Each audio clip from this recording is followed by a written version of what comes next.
She said she was only going out for the night, just a small gathering with her friends. She stood at the door in a dress she hadn't worn in months, hair done in a way I hadn't seen in a long time. I watched her slip on her heels and pretend everything was normal. Maybe it would have been, if the past few weeks hadn't already been heavy with silence and half-truths. I asked her again where she was going, not because I wanted to control her, but because something inside me had been unsettled for days. She avoided my eyes and smiled in a way that didn't reach her face. That was when the feeling grew stronger. Something was off, and she knew I knew it. She reached for the door, ready to leave as if the night meant nothing. But I stopped her with one sentence. I told her I knew she hadn't been honest with me, that the late-night messages, the sudden phone locks, the distance, all of it had been louder than her words. She froze, hands still on the doorknob. Her eyes widened, like she didn't expect me to finally say what I'd been holding in for weeks. She tried to laugh it off, but her voice cracked. She said I was imagining things, that I was overthinking, that she just wanted a night out. But I had reached the point where pretending hurt more than the truth. I told her I had seen the messages, the ones she thought she deleted, the ones that weren't meant for me. And the whole world seemed to stop in the small space between us. Her shoulders fell instantly, as if the weight of her lies finally pressed down all at once. She didn't deny it this time. She didn't try to build another story.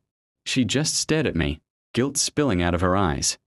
I could see the panic rising in her chest, the sudden realization that the quiet man she thought would never confront her finally had. She stepped back from the door slowly, almost afraid to move. I didn't yell, didn't accuse. I just told her that tonight wasn't going to be what she planned. Not anymore. I told her that trust, once broken, doesn't disappear quietly.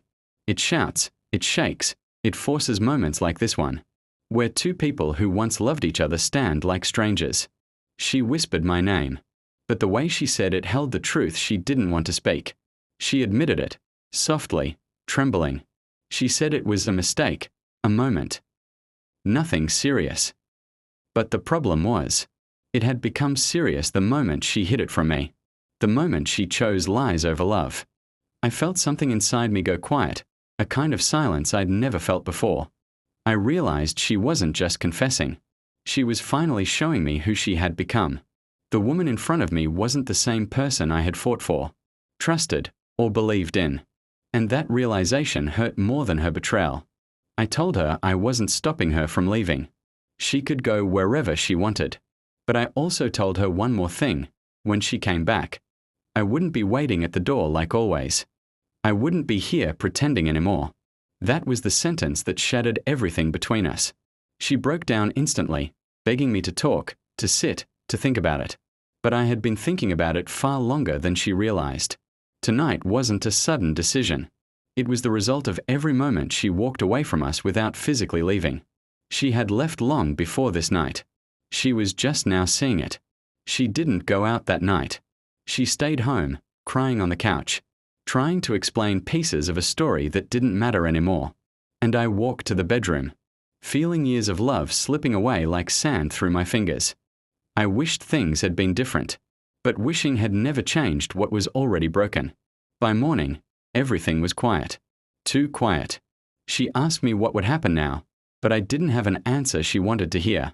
All I knew was that the night she planned to escape into had turned. Into the night our relationship ended. Not because she left, but because she tried to leave carrying a lie she could no longer hide.